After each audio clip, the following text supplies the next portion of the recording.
I was the employment lawyer in the one firm. Like I helped with a lot of the internal employment stuff, and they had me draft like a social media policy, which basically was saying like, just don't do anything, like just be really careful and not to put us out there. And I think that's ultimately the underpinning of why lawyers are afraid to perhaps go onto LinkedIn, is because if you're in a traditional employed role, you do feel a little maybe nervous of what my employer will think. There's ways around that, and I can come into that. But also just with our being regulated, we're kind of told like we have to uphold like what the public thinks of us, and we can't, be outrageous. Like you can be outrageous. That's the thing. You're allowed to be outrageous. You just can't be unlawful or discriminatory or like completely offensive. I'm sure I've offended people on LinkedIn. I don't set out to offend people, but I'm open with how I feel about things, and I have fairly strong opinions about fairly taboo topics, like mostly to do with women's rights, and I'm not afraid to share. I know I've offended people. I've had lots of messages. Oh, all these snowflakes are going to get offended. No time for that. So what advice do you have for lawyers that think they might want to get involved with LinkedIn,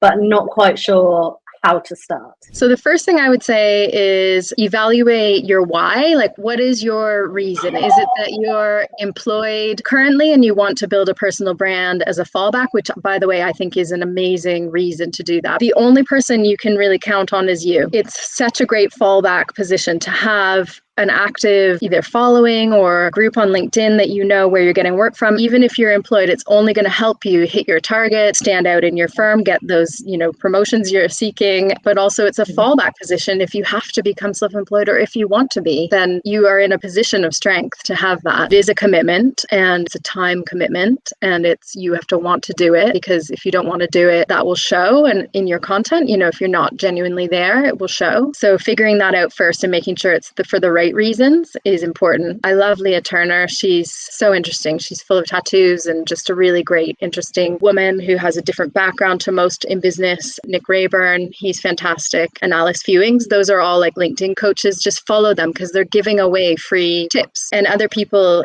who you want to be like, you can go on their profile, and if you click right on it, there should be a little bell icon. And if you click that, then you'll get notified whenever they put, posts. You'll see that it'll come to you. And then when you see those, you're going to look at those and study them and say, like, why has this one been successful? What's interesting about that? What can I take from that? Because, ultimately, with all things social media, it's replicating the things that work, and you don't have to reinvent the wheel. You can take their idea and put your own twist on it. You can reformulate, the conversations that are interesting are conversations that are open for anyone to talk about. You don't have to feel pressurized to recreate or make something brand new that's going to be this amazing thing. There can be a million different reasons why your post might flop. It could be time of day. It could be the fact that it's half term.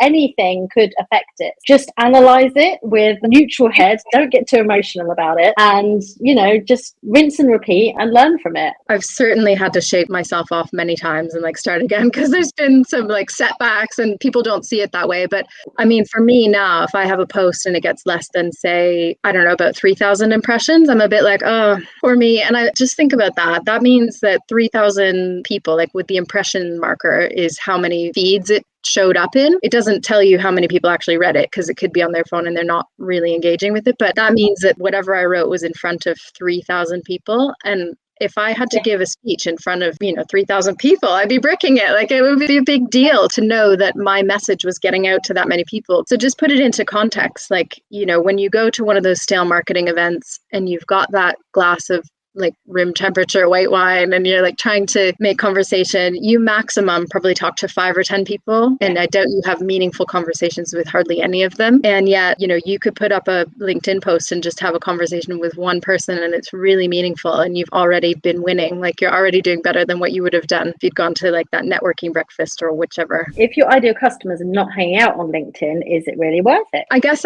my question for Yvette would be, how do you know that they're not there? Because most people are there, and it would be hard, I think, to exclude them entirely. I think it is worth it. So I think look at who your ideal client actually is. And yes, in one sense, you're talking to your ideal client, but you're also talking to people who may know your ideal client, who are going to advocate for you, because your ideal client will talk to other humans who will be like, oh, we need a lawyer who does this. And be like, I know this amazing lawyer. She's on LinkedIn. She's great. An example of that is I have a linky friend. She's, I guess, WhatsApped, hey, I need an employment lawyer fast. And that friend has then put me in touch with this person. So like I've got this client through, the crazy means. Now it gets stranger. This person lives in London and is part of like a WhatsApp group for their London borough. And I guess neighbors have put in things like their close neighbors and they would say, oh, I need an employment lawyer. And I basically have had 4 instructions from people coming from this particular place in London because I'm in the WhatsApp group for this London